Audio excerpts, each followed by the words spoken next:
Paulo, inaabangan kung tatalak at ipagtatanggol si Kim Chiu sa mga bashers.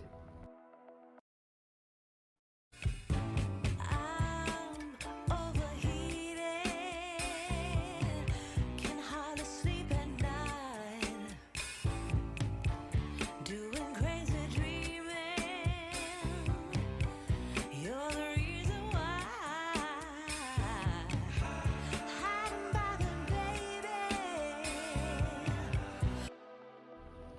Inaabangan ng mga fan kung magsasalita at ipagtatanggol daw ba ni Paolo Avellino ang rumored kasintahan na si Kim Chiu sa mga bashers ng dalaga.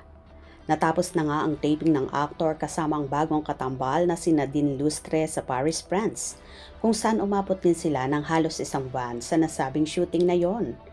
Maraming Kipaw supporters ang disagree sa nasabing tambalan dahil silosa sila at tangi ang gusto lang nila na magkasama or magka-love team ay sina Kim at Paolo.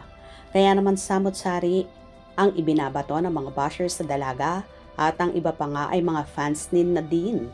Kamakailan kasi ay si Nadine ang nabash ng mga solid Kimpaw at ipinakita nila na ayaw nila sa dalaga. Kaya kung ano-ano na lang masasakit na salita or below the belt ang ipinupukol sa dalaga.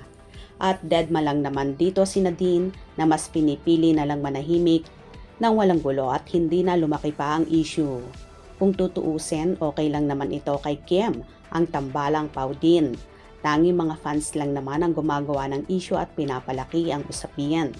Samantala, hinihintay naman ng karamihan kung tatalak or magsasalita si Paulo tungkol sa pangbabash kay Kim na tila deadman na rin ang aktor at hindi na rin ito pinapatulan pa.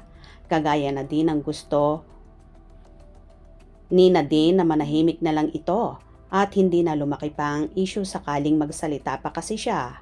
For sure, lahat ng kampo sa side ng tatlo ay okay naman sila at tanging pananahimik at hindi pagbibigay ng reaksyon ang makakatulong para matigil na ang issue at mga walang kwentang usapin. Siguro pinipili na rin ni Paulo ang laban niya at kung kailan niya dapat ipagtanggol si Kimi.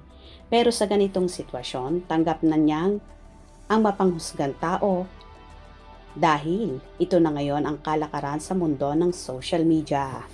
May kanya-kanya namang kuda ang mga kibitzers sa naturang issue na kumakalat. No need to imitate anybody. We are all unique individuals. Hindi na kailangan dahil wala namang katuturan ang mga bintang kay Kimi. Yes, Kim Pao forever. Hayaan natin sila, inggit lang kasi. Gustong magkasira ang Kim Pao dahil sa sobrang nilang inggit. Wala silang magawa kasi mga laos na. Basta ang Kim Pao, the best forever. Nako, di dapat mag-explain si Paulo at Kim or Nadine. Unawa na lang ng mga tao ang mga fans. Kung makakaintindi sila, movie lang yan ni Pao at Nadine. Walang mali siya. Huwag maging madumi ang pag-iisip. Kim Pao lang, forever. Relax everyone, it's a propaganda because of the film. We all know that.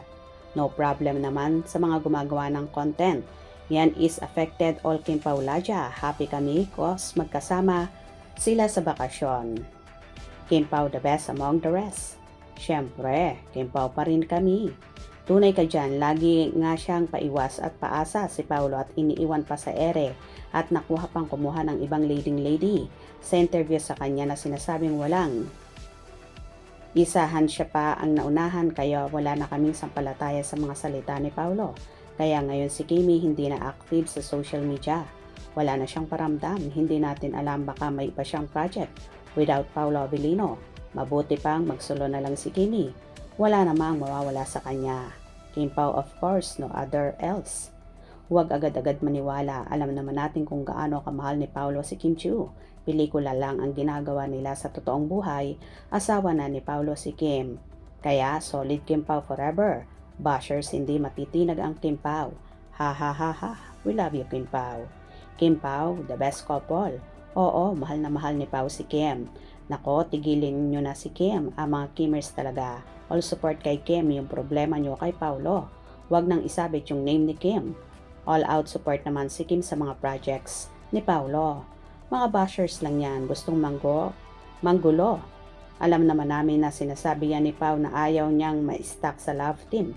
Gusto niya iba-iba ang magiging leading-lady niya sa mga movie or teleserye. Kung ang kapartner niya suporta, kami pang iba na mga fanay lang naman sila magsuporta, di ba? Ok, matured na si Paulo, alam na niya ang ginagawa niya. Kim Pao lang, sapat na. Kung saan tayo masaya at pabor, doon tayo. Di ba Kim Pao, huwag magalit. They deserve to be fair to others para mahasa pa ang galing nilang umarte. Pray na lang tayo na maging okay lahat. Matagal nang pinagtatanggol ni Paulo si Kim. Si Nadine may partner na at kasama sa Paris. Ang mga thrilling na bashers lang ang mga gumagawa noon. Hindi yan sila tunay na Kim Pao. No worries. Ask Pao directly if you have the guts. Huwag niyong pansinin. Basta tayo Kim Pao. Hindi magbabago si Pao para kay Kim Chiu. No comparison. Always namang ipinagtatanggol ni Pao si Kimi. 14 years na niyang hinintay. Ni Paulo Manood kayo ng movie. Satisfy kayo. Kalimutan nyo ang Team Kim Pao kaysa mag-away-away kayo.